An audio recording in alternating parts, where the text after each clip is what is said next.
नमस्कार, म फिजियोथेरापिस्ट सागर श्रेष्ठ। आज अब यस फिजियोथेरापीको बारेमा के भन्नुपर्दाखेरि यसमा अब विभिन्न समस्याहरू जुन हामी उपचार गर्छौँ त्यसमध्ये आज एउटा समस्याको बारेमा कुरा गरौँ, त्यो हो फ्रोजन सोल्डर। अब मैले सरल र छोटोमा भन्नुपर्दाखेरि हामी जुन अब कुम जाम भएको भन्ने हामी जुन सुन्छौँ त्यसलाई हामी फ्रोजन सोल्डर भन्छौँ। अब फ्रोजन सोल्डर हुने अब कारणहरू ठ्याक्कै यही नै छ भनेर चाहिँ अहिलेसम्म पत्ता लागेको छैन। तर कस्तो हुन्छ भने अब यदि अब कुममा चोटपटक लाग्यो भने अथवा फ्र्याक्चर भयो भने त्यसरी जाम हुने भइहाल्यो। अर्को अब हामीले धेरै पाउने भनेको चाहिँ कोही बिरामीलाई यदि अब सुगर छ, थाइरोइड छ अथवा मुटुको रोगीको बिरामीहरू हुनुभयो भने यदि मुटुको यदि सर्जरी गरेको छ भने त्यस्तो खालको बिरामीलाई पनि हामी अब फ्रोजन सोल्डर भएको चाहिँ हामी पाइरहेका हुन्छौँ।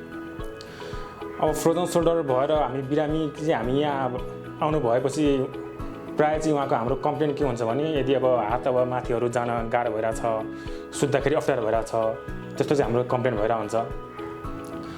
अब फ्रोजन सोल्डर हुने अब कारणहरूमा अर्को मैले भन्न पर्दाखेरि चाहिँ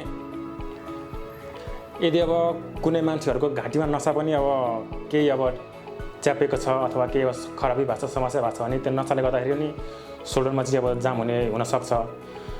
अब फ्रोजन सोल्डरको लागि चाहिँ अब उपचारको लागि भन्नुपर्दाखेरि चारवटा कुरामा जाउँ।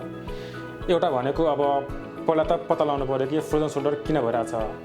चोटपटक थियो कि सर्जरी भएको थियो, फ्र्याक्चर थियो, के थियो, अथवा बिरामीलाई सुगर, थाइरोइड के छ, मुटुको समस्या के छ, कि त उहाँको घाँटीबाट नसा जुन आइरहेछ त्यसले गर्दा पो उहाँको फ्रोजन सोल्डर भइरहेछ कि, पहिला त्यो चाहिँ हामीले थाहा पाउनुपर्ने हुन्छ। त्यो चाहिँ हामी थाहा पाइसकेपछि हाम्रो अब दोस्रो स्टेप भनेको चाहिँ बिरामीको हामीले अब दुखाइ कम गर्नु पऱ्यो।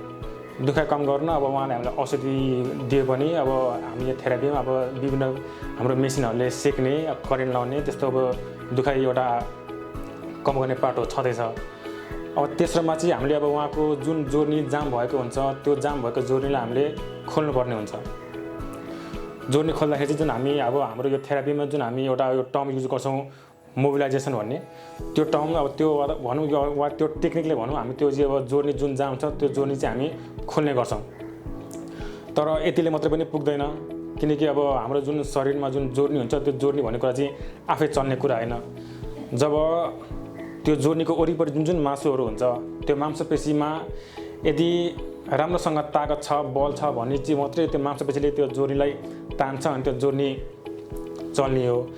यदि मोबिलाइजेसन गरेर जोर्नी खोलिसकेपछि पनि मांसपेशीमा यदि राम्रोसँग पावर अथवा बल आइदिएन भने त्यो जोर्नी जहाँ थियो ती गरेर जाम हुन सक्ने एउटा डर चाहिँ हुन्छ। त्यही भएर सुरुमा पत्ता लगाउने कि त्यो फ्रोजन सोल्डर कसरी भइरहेछ, दोस्रोमा उहाँको हामीले अब पेनहरू कम गर्नु पऱ्यो, तेस्रोमा जुन जोर्नी जाम छ त्यो जोर्नी हामीले खोल्नु पऱ्यो, र चौथोमा भनेको चाहिँ जोर्नी जाम भइसकेपछि पनि वरिपरि जुन मासुहरू हुन्छ त्यो मासुको चाहिँ अब ताकत बढाउनतिर लाग्नु पऱ्यो। ताकत बढाउनले चाहिँ हामी यहाँ बिरामीलाई विभिन्न किसिमको व्यायामहरू सिकाउँछौँ। त्यो व्यायामले गर्दा चाहिँ बिस्तारै अनि मासुमा ताकत बढ्दै आउँछ अनि बिस्तारै चाहिँ अनि जुन त्यो फ्रोजन सोल्डर त्यो समस्या थियो त्यो हल्लुने कुरा हो। तर यसमा तपाईँले अब अलिकति जटिल भनौँ या अब अलिकति हामीले ध्यान चाहिँ के दिनुपर्छ भने यदि हामीले यो फ्रोजन सोल्डर केसमा हामीले यदि अब जुन अघि मैले भने मोबिलाइजेसन भनेर जुन हामीले जोर्नी खोल्ने कुरा गरेँ मैले, त्यो जोर्नी खोल्ने क्रममा यदि हाम्रो फोर्स बढी भयो भने बिरामीको दुखाइ बढ्न सक्छ, र बिरामीको दुखाइ बढ्छ भनेर हामीले फोर्स कम लगायो भने त्यो जोर्नी राम्रोसँग खोल्न एउटा नखोल्ने कि हो कि भन्ने एउटा डर पनि हुन्छ। त्यही भएर एउटा त्यो ट्रिटमेन्टमा चाहिँ हामीले फोर्स कति लगाउने र बिरामीको दुखाइ पनि नबढोस् त्यो चाहिँ एउटा हामीले एउटा ब्यालेन्सले गरेर चाहिँ एउटा हामीले ट्रिटमेन्ट गर्नुपर्ने हुन्छ। र यति भएपछि मात्रै अनि बिस्तारै अनि त्यो फ्रोजन सोल्डर हामीले समस्या ठिक गर्ने कुरा हो। र अब फ्रोजन सोल्डर एकपल्ट अब थेरापीमा आइसकेपछि अब जुन उहाँको त्यो समस्या थियो त्यो समस्या हल भइसकेपछि पनि यदि मैले सुरुमा अब जुन अब कारण भने, यदि अब सुगर भने, थाइरोइड भने, यदि अब यस्तो यस्तो कुराहरू चाहिँ यदि अब नर्मलमा ल्याउन सकिएन अथवा उहाँले बिरामीहरूले त्यो अब आफ्नो खानपिनमा गरेर अब सुगर थाइरोइडहरू कन्ट्रोल गर्दैन भन्यो भने चाहिँ यहाँ थेरापीमा आएर खुलेको जामहरू पनि फेरि त्यो बल्झिने एउटा डर चाहिँ हुन्छ। त्यही भएर थेरापीमा आएर फ्रोजन सोल्डर भने केसलाई एकपल्ट ठिक गरिसकेपछि समस्या के कारणले आइरहेछ त्यो कारण पनि एकपल्ट आफूले के अरे मेन्टेन गरिदिनुपर्छ। हस् त, धन्यवाद।